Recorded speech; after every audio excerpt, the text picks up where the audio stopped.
नमस्कार दोस्तों, last class में हमने बात की थी विभज्योतक उत्तक की। उत्तक के दो भाग थे, एक था विभज्योतक मेरिस्टेमेटिक टिश्यू और दूसरा परमानेंट टिश्यू। मेरिस्टेमेटिक की बात लास्ट क्लास में हमने की है। आज हम बात करते हैं परमानेंट टिश्यू, स्थायी उत्तक की।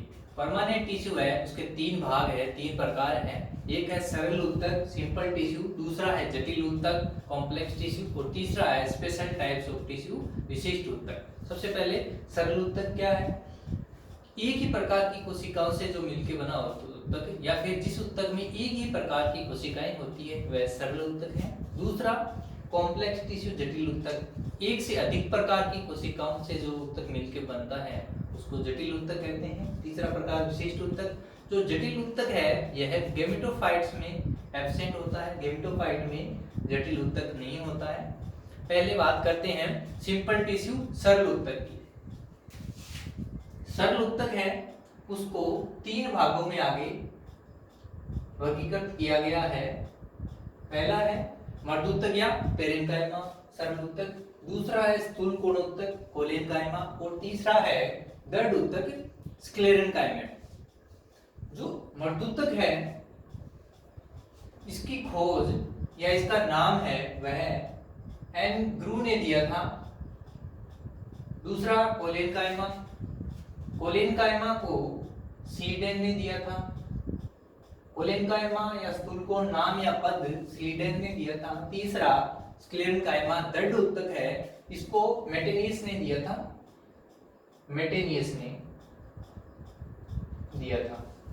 अब हम बात करते हैं कि आगे पेरेन्काइमा एन ग्रू, स्थूलकोणोत्तक स्लीडेन, दृढ़ोत्तक मेटेनियस।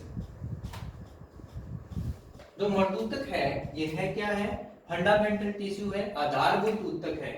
हमने लास्ट क्लास में भी बात की थी, आधारभूत उत्तक है जो फंडामेंटल टिश्यू है बेसिक, वह है मर्दूतक पेरेन्काइमा। और फंडामेंटल टिश्यू सिस्टम था वो भी हमने लास्ट क्लास में बताया था, उसकी बात की थी। मर्दूतक में आगे प्रकार है वो देखते हैं। पहला है हरित मर्दूतक क्लोरेनकाइमा, हरित मर्दूतक क्लोरेनकाइमा। दूसरा है वायुत्तक एरेनकाइमा। तीसरा प्रकार ताराकार सैटेलाइट।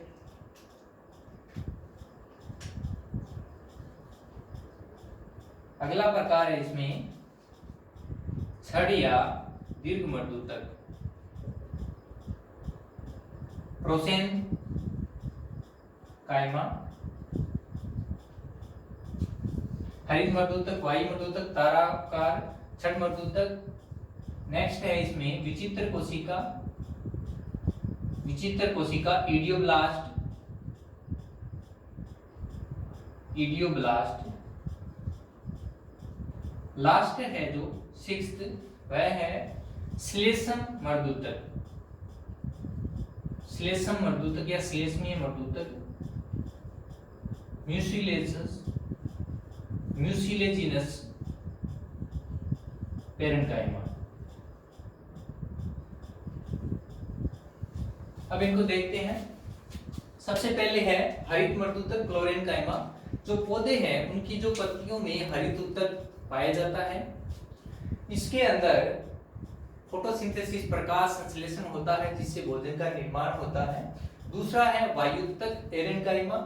जो जलीय पौधे होते हैं हाइड्रोफाइट्स, उनके अंदर जलीय पौधे हाइड्रोफाइट्स में उनको उत्प्लावकता प्रदान करने का कार्य करते हैं वायुत्तक। ताराकार है, सैटेलाइट है, यह क्या करता है? मैकेनिकल सपोर्ट, यांत्रिक सहायता प्रदान करता है। जैसे केले के पर्णाधार है, केले के पर्णाधार को दृढ़ता प्रदान करता है। अगला है इसमें प्रोसेनकाइमा, छड़ या दीर्घ मर्दूतक। ये क्या है? यह रूट की पेरिसाइकल, जड़ की परिरंभ को बनाता है, उसका निर्माण करता है। नेक्स्ट है विचित्र कोशिका इडियोब्लास्ट। ये जो कोशिकाएं होती है इनमें तेल, टेनिन और कैल्शियम ऑक्जिलेट के रवे इनका संग्रह, जैसे रेफाइड्स का संग्रह करती है, स्टोरेज करती है। इसका उदाहरण है जलकुंभी आइकोर्निया के पेटियोल में ये पाई जाती है, जैसे इडियोब्लास्ट। नेक्स्ट है श्लेषम मर्दूतक म्यूसिलेज पेरेन्काइमा। ये जो म्यूसिलेज पेरेन्काइमा है यह मासल मरुदविद है जो जीरोफिटिक प्लांट्स है उनके अंदर पाई जाती है और उनके अंदर वाटर स्टोरेज जल संग्रहण का कार्य करती है, जैसे नागफनी, एलोए, ये सब। इस तरह से ये मर्दूतक एक जो सरल ऊतक का है वो है। दूसरा है जो सरल ऊतक सिंपल टिश्यू के अंदर लेक्यूलर, पहला सबसे पहले कोणीय स्थूल कोण ऊतक, एंगुलर कोलेनकाइमा। दूसरा है सतृत लेमिलर कोलेनकाइमा और तीसरा है रिक्तिका में लेक्यूलर कोलेनकाइमा। तो सबसे पहला है कोणीय। इसके अंदर जो कोणीय कोलेनकाइमा है, एंगुलर कोलेनकाइमा, इसके अंदर पेक्टिन का जो जमाव है, डिपोजिशन है, वह क्या है कि इसके कोणों पे होता है, एंगल्स के ऊपर पेक्टिन्स का जमाव होता है। किसके अंदर? एंगुलर कोणीय के अंदर। और इसका उदाहरण है सोलेनेसिकुल जैसे धतूरा इनमें, इनके अंदर इस तरह से ये डायग्राम में देख सकते हैं आप। दूसरा जो प्रकार है लेमिलर या सतृत, इसके अंदर पेक्टिन का जमाव है, वह क्या है कि जो कोशिका भित्तियों की जो स्पर्श भित्तियां है, टेंजेंशियल वाल है, इनके ऊपर पेक्टिन का जमाव पाया जाता है। और इसके अंदर एलियंथस हेमफ्लोर के अंदर उसके स्टेम की जो हाइपोडर्मिस है उसके ऊपर इस तरह से इसका पेक्टिन का डिपोजिशन होता है। तीसरा है लेक्यूलर रिक्तिका में, इसके अंदर जो अंतरकोशिकीय अवकाश होते हैं, इंटरसेल्युलर स्पेस, उनकी वाल के ऊपर पेक्टिन का डिपोजिशन होता है। इस तरह से ये कुकुरबिटेसी कुकुरबिटा के अंदर होता है। ये इस प्रकार से तीनों प्रकार स्थूल कोण ऊतक के हैं। अब तीसरा है दंडोतक या स्क्लेरेन्काइमा।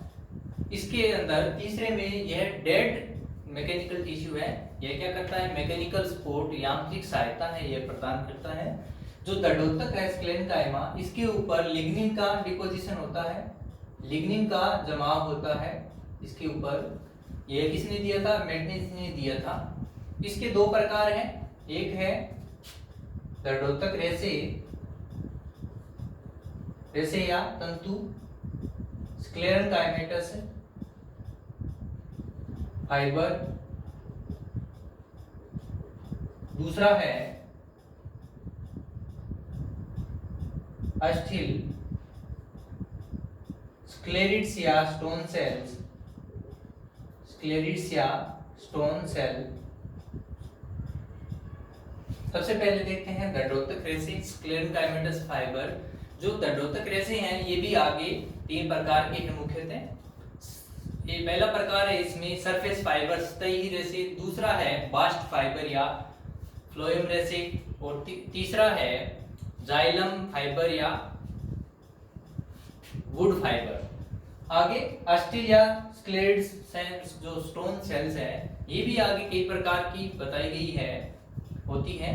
पहली जैसे मैक्रो या रोड सेल, मैक्रो या रोड सेल छड़ कोशिका। दूसरी इसमें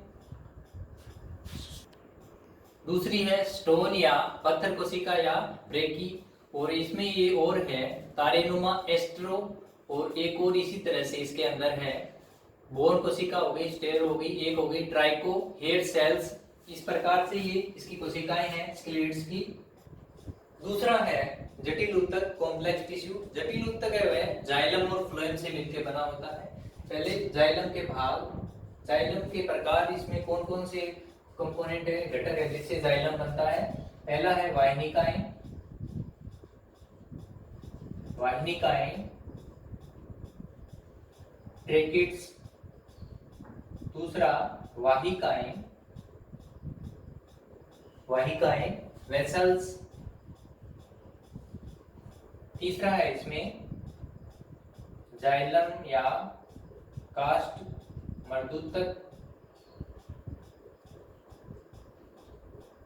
जाइलम या वुड पेरेन्काइमा। लास्ट है जाइलम या कास्ट वैसे या तंतु, जाइलम या वुड, फाइबर, ये जाइलम के कंपोनेंट है। जो जटिल ऊतक है उसका जो लास्ट है फ्लोएम। फ्लोएम के अंदर पहला भाग है चालनी तत्व, चालनी तत्व, सायु एलिमेंट। जो ये चालनी तत्व है इसके आगे दो भाग है, एक तो है चालनी कोशिकाएं, चालनी कोशिकाएं सायु सेल, और दूसरा है चालनी नलिकाएं, सायु सेल और सायु ट्यूब्स। जो चालनी कोशिकाएं हैं, ये चालनी कोशिकाएं जो तो टेडोफाइट्स और जिम्नोस्पर्म में पाई जाती है। जो हायर प्लांट्स है एंजियोस्पर्म है, एंजियोस्पर्म के अंदर चालनी नलिकाएं पाई जाती है। दूसरा भाग है इसमें सहकोशिकाएं, सहकोशिकाएं कंपेनियन सेल। ये सहकोशिकाएं हैं, ये चालनी तत्व के साथ ही लगी रहती है। तीसरा भाग फ्लोएम या बास्ट, मर्दूतक, फ्लोएम या bast, parenchyma. Last one phloem का जो कंपोनेंट घटक है वह है फ्लोएम तंतु, फ्लोएम फाइबर। इस प्रकार से कॉम्प्लेक्स टिश्यू जटिल ऊतक के भाग हुए। तीसरा जो परमानेंट टिश्यू में प्रकार है विशिष्ट ऊतक, स्पेशल टिश्यू। यह मेजर दो प्रकार का होता है, एक है रबर क्षीर ऊतक, रबर क्षीर ऊतक लेटेसिफेरस टिश्यू,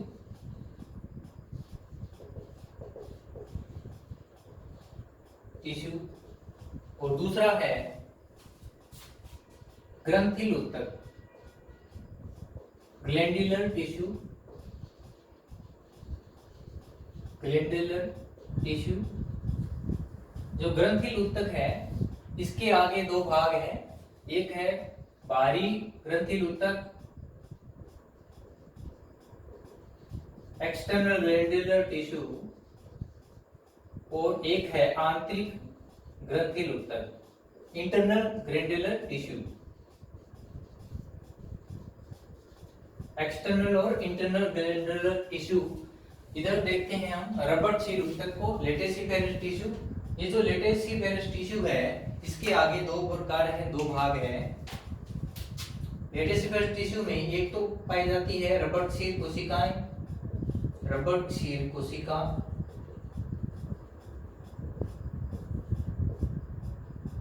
लेटेसिफेरस सेल्स, और दूसरी है रबर क्षीर वाहिकाएं, रबर क्षीर वाहिकाएं, लेटेसिफेरस वेसल्स। जो ये रबर क्षीर कोशिकाएं हैं, लेटेसिफेरस सेल्स हैं, ये असंधित होती है या फिर असंधित या इनको सरल ऊतक कहते हैं। ये कोशिकाएं ये आग में, यूफोर्बिया में इनमें पाई जाती है। आग कैलोट्रोपिस यूफोर्बिया इनमें ये पाई जाती है। दूसरी है जो रबर क्षीर वाहिकाएं, लेटेसिफेरस वेसल्स। ये लेटेसिफेरस वेसल है, ये संधित होती है, संधित रबर क्षीर कहते हैं इनको। और ये जो रबर क्षीर कोशिकाएं हैं ये पोपी अफीम में पाई जाती है, अफीम या पोस्ट, और इसमें रबर हीविया, और इसके साथ ही यह पाइकस में पाई जाती है, बरगद में भी पाई जाती है। ये इसके उदाहरण है रबर क्षीर वेसल्स की।